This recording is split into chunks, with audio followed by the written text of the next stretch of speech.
आइए व्यूअर्स, आज हम बात करेंगे इस कमेंट को लेके जिसको आप देख रहे हो, उज़्वे खास को छोटे और टेढ़ेपन को किस तरीके से दूर किया जाए। बहुत एहतियात से मैं इस टॉपिक पे बात करूंगा।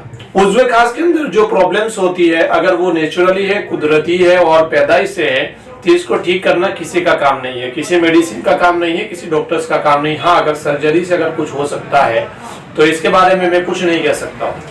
अगर वो गलत कार्यों की वजह से हुआ है या कोई मुसलसल बीमारी में रहने की वजह से ये प्रॉब्लम्स क्रिएट हुई है, खास करके जो टेढ़ापन होता है वो मस्टरब्यूशन और इस तरीके की प्रॉब्लम्स की वजह से क्रिएट होता है। छोटेपन का जो मसला है वो इंतहाई कमजोरी और आसाबी कमजोरी की वजह से ये प्रॉब्लम क्रिएट होता है। तो मैं आपके सामने एक ऐसा नुस्खा पेश करता हूँ जिसका इस्तेमाल करने से आसाब को ताकत मिलेगी, और एक बाहरी ऑयल भी बताता हूँ जिसके इस्तेमाल से टेढ़ापन भी दूर होगा। टेढ़ापन और छोटेपन को दूर करने के लिए ना खाली एक्सटर्नल दवाई की जरूरत है। अगर एक्सटर्नल कितनी भी हेवी और महंगी दवा आप लगा दे, कितने भी साल तक आप मालिश करते रहे, लेकिन खाली एक्सटर्नल दवा से आपका कोई काम होने वाला नहीं है, जबकि इंटरनल वीकनेस आपके अंदर मौजूद हो। पर्टिकुलर पेशेंट की ट्रीटमेंट करनी है तो उसके लिए फिर डायग्नोस का होना जरूरी है। उसमें सही डायग्नोस करनी पड़ती है, क्या क्या वजूहात है, और उसके बाद ट्रीटमेंट होती है।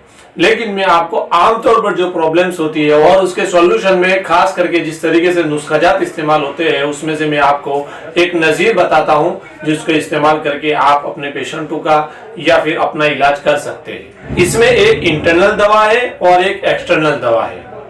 दवाई को लंबे टाइम तक लेना पड़ता है, क्योंकि 10-15 दिन लेने से साल हर साल से जो कमी आ रही है, जो कमजोरी आ रही है, उसको दूर करना मुमकिन नहीं है।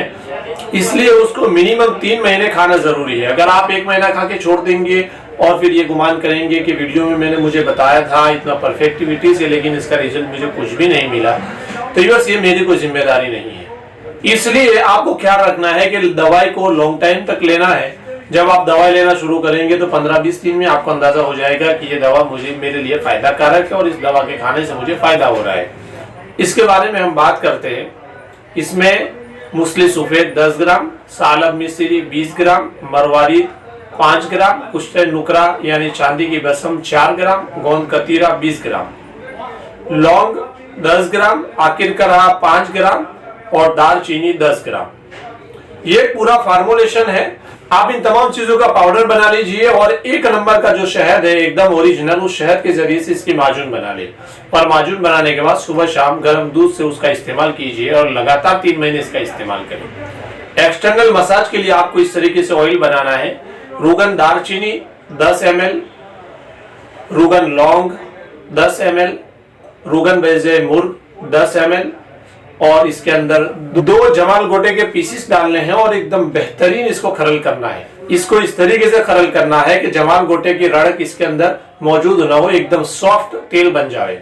इस तेल को उज़्वे खास की ऊपर वाली साइड और दोनों साइड वाली साइड में इसको मसाज करना है, इसकी मालिश करनी है। इसमें खास ख्याल रखिए कि नीचे वाले हिस्से में ये ऑयल टच ना हो, क्योंकि ये ऑयल मुखद्दर है, आंवला अंगेज है और इसको लगाने से जलन भी होती है।